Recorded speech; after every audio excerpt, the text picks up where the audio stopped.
Ladies and gentlemen, boys and girls, friends and neighbors, welcome to Mars Needs Movies. I am your host, Precious D, and with me today is my co-host, Honeybee. Hello. Say hello to the folks, Honeybee. Hello, everyone. On this podcast, we talk about movies and TV shows involving alien invasions, incursions, infiltrations, and visitations. And today's movie is The Thing from 2011, not to be confused with The Thing from 1982. I like to call this one The Thing Again, but obviously not because it happened again. It's like a prequel, but just because we've already done The Thing. So in all my notes, it's The Thing Again. The Again Thing. Now, sometimes the other one is called John Carpenter's The Thing. Oh. Though La-dee-da. Matthias von Hangeningen Jr.'s The Thing doesn't quite roll off the tongue. Hangeningen? Heijningen.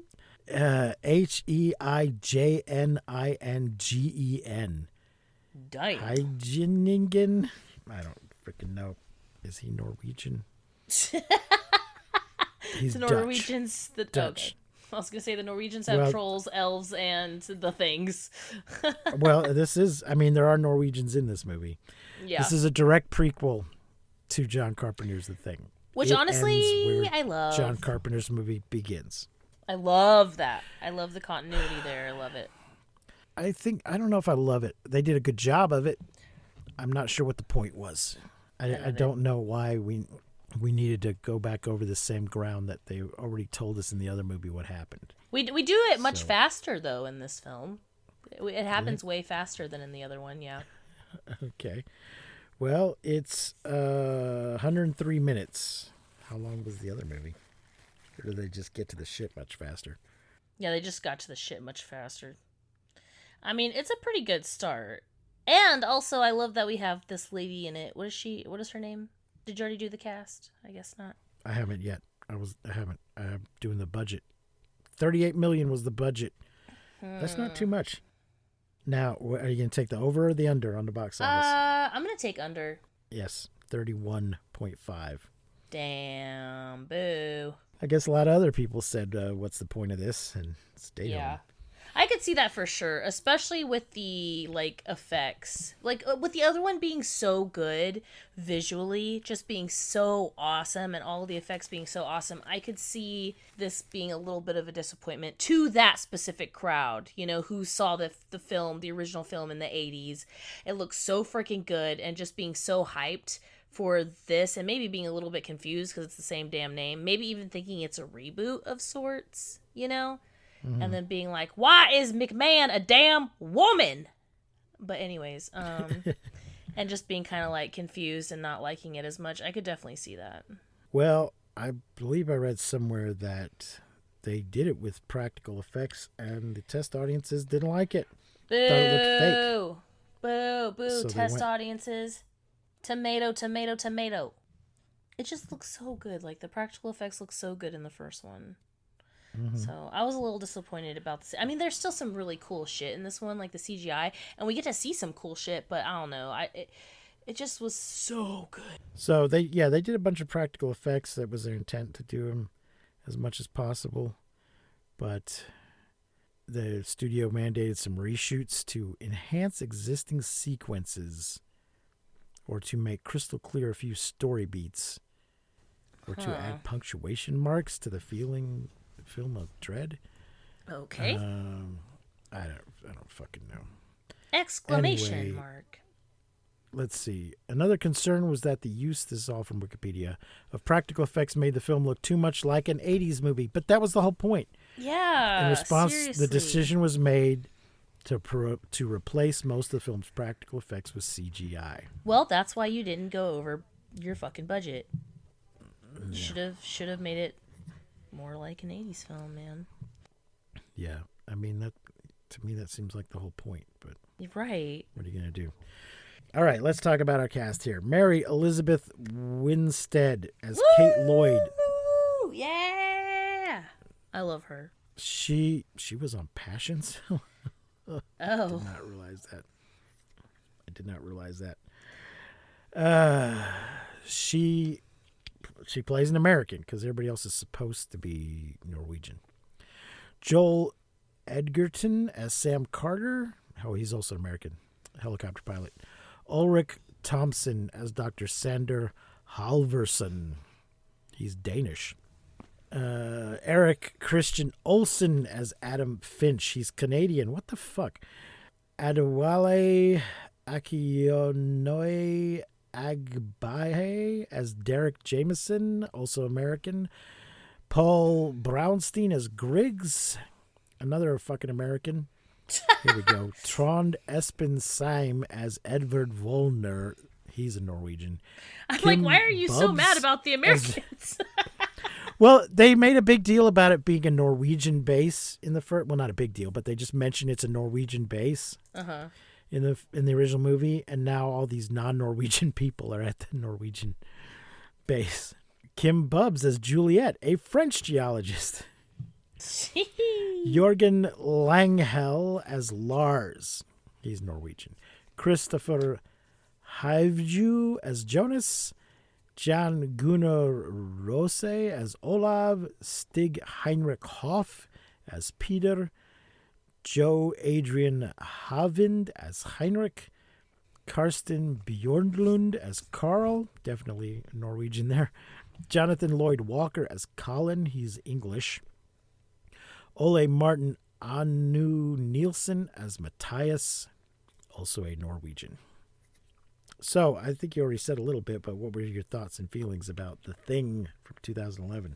I really like the continuity. I liked some of the Easter eggs that we get throughout the film where, like, you're like, oh yeah, I liked that. I love this actress. We have, covered things that she's done before on our other show. Specifically, the one I can think of is the Cloverfield. What is it? Whatever numbers Cloverfield Lane.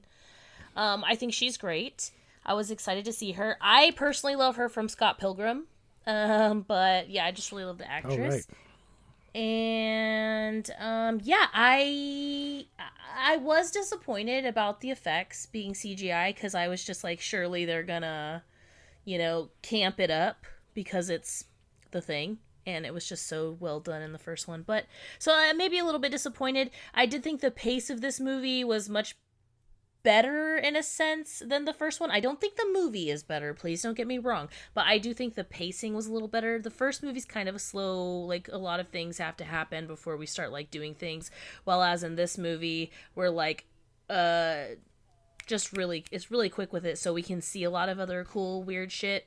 And I liked it for sure. I really enjoyed it. I really like both movies, I would say, as a unit. I definitely wasn't as upset as most people with this movie.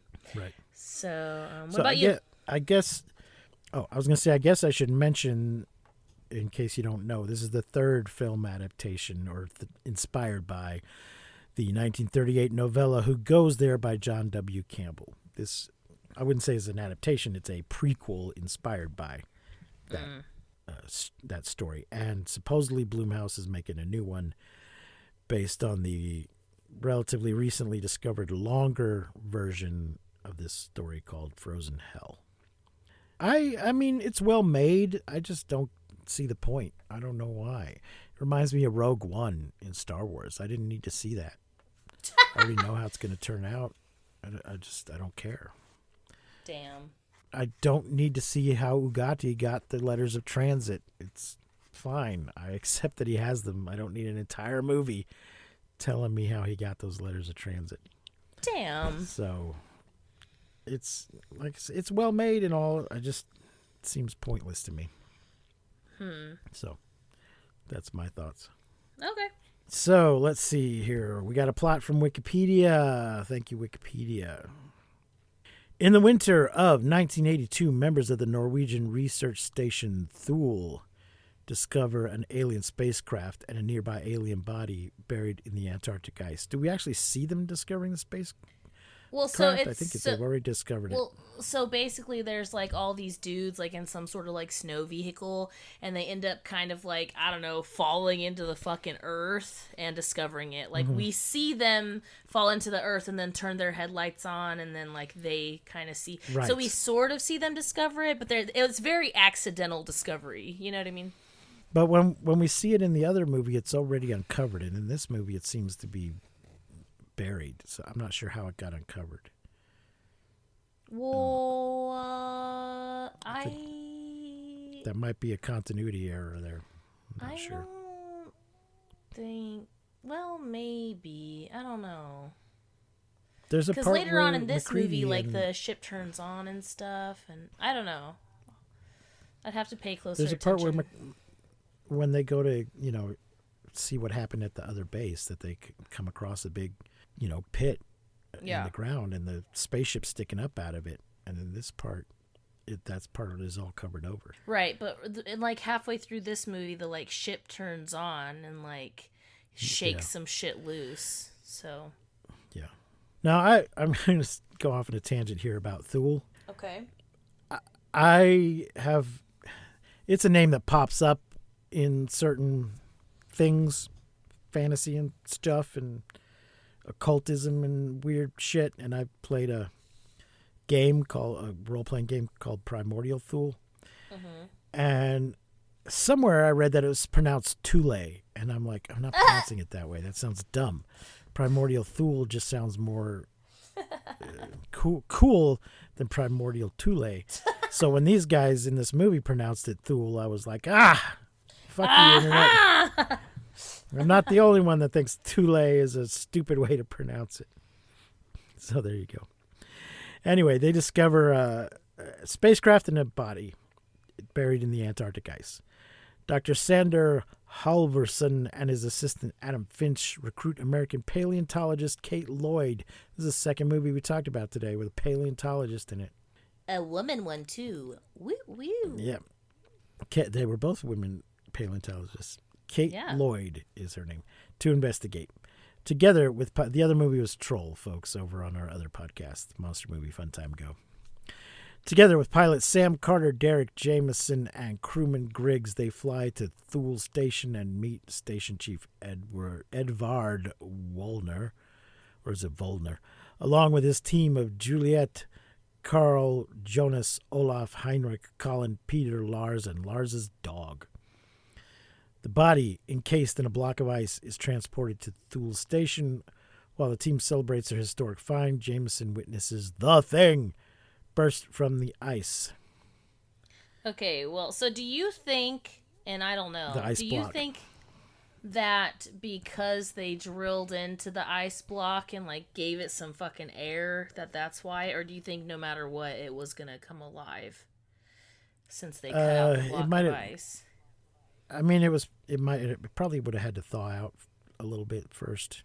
If they had just kept the blocks frozen and not.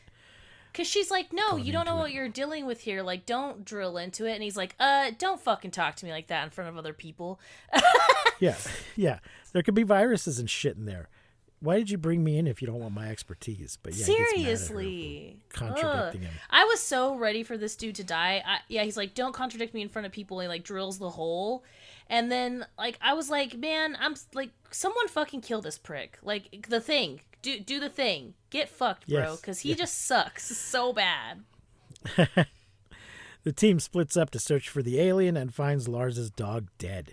The alien drags Heinrich into itself, splattering blood on Olaf.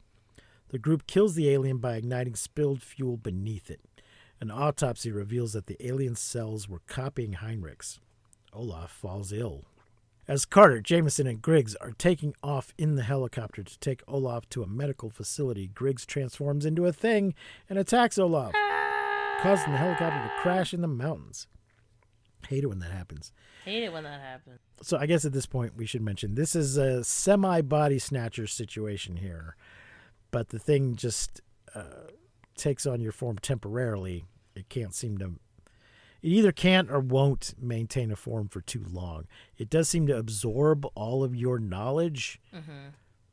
when it does that, because if it Yeah, it's sucks like you up, then it knows who imitate you you. are. It can Yeah. speak English. It knows how to put your clothes on. Yeah, but we also figure out that it can't absorb organic matter. So No, like inorganic. inorganic, sorry. So yeah, so like jewelry and shit, it can't like. Yeah, your fillings, your plate holding your broken bone together, that kind of stuff. Oh, and when it kills the first guy and they're like, burn it, and then they like catch it on fire and then they're like, extinguish it. I'm like, no, man, you gotta let it burn enough, my boy. Like, that was not long enough. Let it burn. Yeah. Like, burn, baby, burn. Yes. Kate discovers, here's what you were talking about. Kate discovers dental fillings in a bloodied shower and alerts the team that the alien can assimilate and imitate its victims to hide among them. Edward orders the team to drive to the closest base. However, Juliet and Kate want to prevent anyone from leaving. After going to Kate to get the keys to the vehicles, Juliet transforms and attempts to kill her. Kate I escapes, love and the this Juliet part. thing- I love this part so much. I knew it was her because she like stayed behind and was like, I'm gonna tell you the secret. And I was like, nah, I don't trust this bitch. But I loved like one of her like transformation of like her body like and like ripping into the thing was one of the coolest, I think. Yeah. The Juliet thing kills Carl. Lars No, kills the Juliet thing Carl. with a flamethrower, and the team resolves to quarantine themselves until the threat is eliminated. But they also have that blood sample idea that we see from the first film, which I was like, okay. They don't end up doing it though, which I thought was funny, but I'm like, why did we even mention it? It felt like they were like, hey, remember the first movie? Ooh. But then like didn't do anything about it. Right? That night, Carter and Jameson stagger back from the crash. Suspected of being infected, they are kept in isolation. As the alien does not assimilate and imitate inorganic material, as Kate realized from the discarded dental fillings, Kate proposes everyone to be checked for dental fillings because they just assume that everybody's going to have a few. Yeah, and I literally wrote a note like, what if you don't have dental fillings? And then literally as I was typing out that note, one of the guys says, so you're going to kill me because I floss? And I was like, yes, exactly. I mean, it's a partial test. Yeah, it's not a guarantee, but you know that these people are definitely not a thing. The test clears all but Sander, Edward, Adam, and Colin, as they have no metallic fillings. Lars is abducted while going to fetch Carter and Jameson for testing.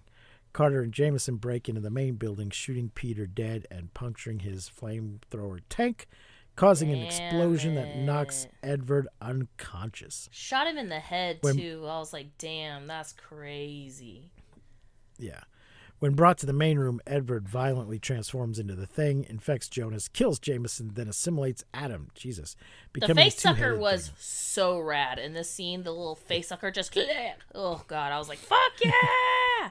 Woo! And we get to see them, like, you know, fuse together, which it's cool. Like, it's obviously very CGI, and it looks okay for the time, like 2011, whatever. But this is, like, important in the next movie, or I guess in the first movie, because, like, you know, we get to see when they find the body, like the fused together like faces and shit. This is kind of the beginning of that, so we kind of get to see that, which I didn't realize at first until we saw the body later, and I was like, oh shit, the first body they find when they do the autopsy on it, and it's this thing right here, it's this body, these two guys fusing together. Yeah.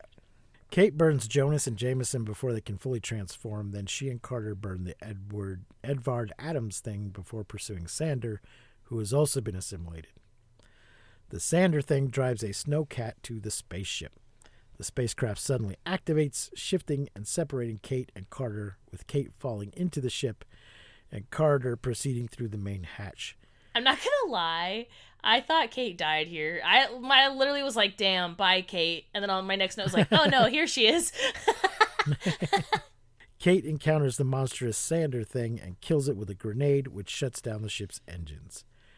Kate finds Carter and notices that he is missing his earring. Oh, that scene is so good when she's like, you know how I knew that you weren't infected? And he's like, how? And she's like, your earring. And he grabs his ear and she's like, it was the other ear. Ooh, that was so good.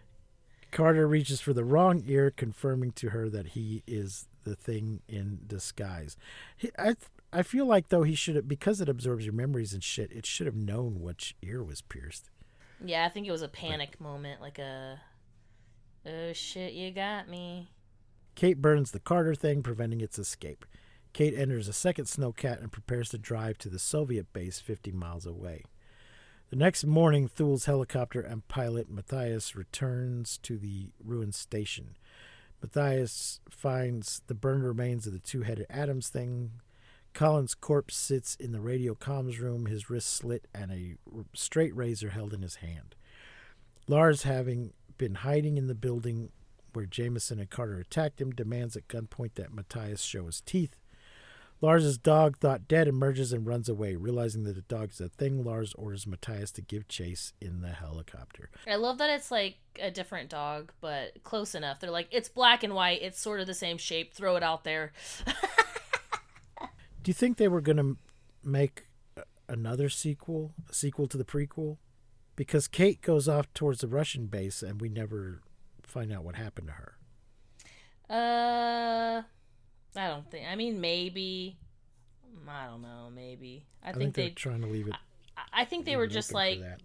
It's very possible. I think like just because she was like the badass of the movie, kind of like you know how the first one like they were like, all right, it's like McMahon or McCann, I think his name was. You know, like we didn't see him die, but we're pretty sure that he did. I kind of feel like it was the same thing. Like they were just kind of doing that same thing, where it's like we didn't see her die, but she probably did at some point.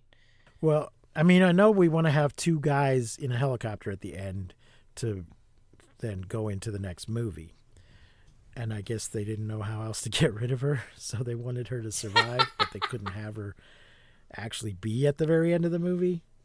She's dead to me. She's dead to me. Okay. Any other thoughts or feelings on the thing?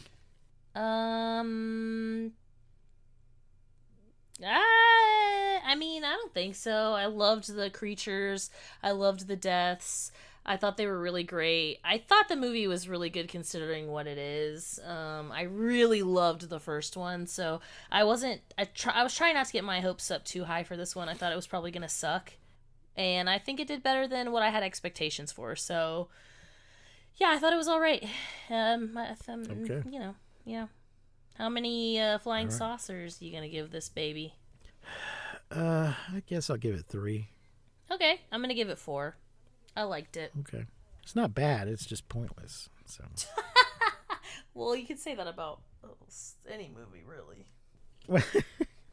This is all pointless. Yeah. We're just a bunch of sacks of meat walking around. These meat sacks. Anyways. All right. Okay. Folks, if you like what we're doing here, please rate and review, like and subscribe. Check out our other show, Monster Movie Fun Time Go. We have Patreon for that show, which is also Patreon for this show. We're not going to bother with a separate Patreon. You can find links to that stuff at mmftg.com.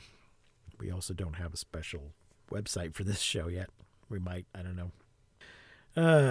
We'll have a rerun next week, and then after that, we're going to do The Cat from Outer Space. We're going to go in a completely different direction.